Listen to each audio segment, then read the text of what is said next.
अंदाज आरशाचा वाटे खरा असावा यासह अनेक गझलांच्या माध्यमातून साता समुद्रापार पोहोचलेले गझल नवाज भीमराव पांचाळे हे दुसऱ्या पानवटाचे प्रमुख पाहुणे असणार आहेत। येत्या बुधवारी सायंकाळी नाट्यगृहात ही मैफल रंगणार आहे।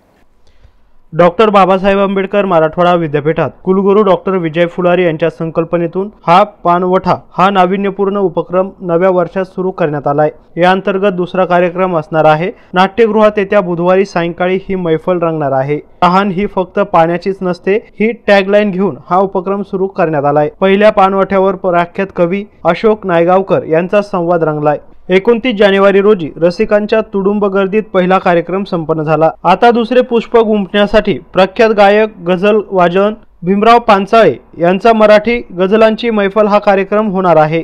कुलगुरू डॉक्टर विजय फुलारी यांच्या अध्यक्षतेखाली येत्या बुधवारी सायंकाळी 5 वाजता नाट्यगृहात हा कार्यक्रम संपन्न होणार आहे। पीएम उषा या प्रकल्पाअंतर्गत या कार्यक्रमाचे आयोजन करण्यात आले। यावेळी पोलीस आयुक्त नितीन बगाटे हे प्रमुख पाहुणे म्हणून उपस्थित राहणार आहेत, तर कुलगुरू डॉक्टर वाल्मिक सरवदे, कुलसचिव डॉक्टर प्रशांत अमृतकर यांची प्रमुख उपस्थिती राहील। हा कार्यक्रम विद्यापीठातील शिक्षक, कर्मचारी, विद्यार्थी यांच्यासह शहरातील रसिकांसाठी खुला ठेवण्यात आलाय। या मैफिलीचा रसिकांनी लाभ घ्यावा असं आवाहन समन्वयक डॉक्टर दासू वैद्य, मेरूचे सांस्कृतिक समन्वय डॉक्टर कैलास अंभुरी यांनी केलंय।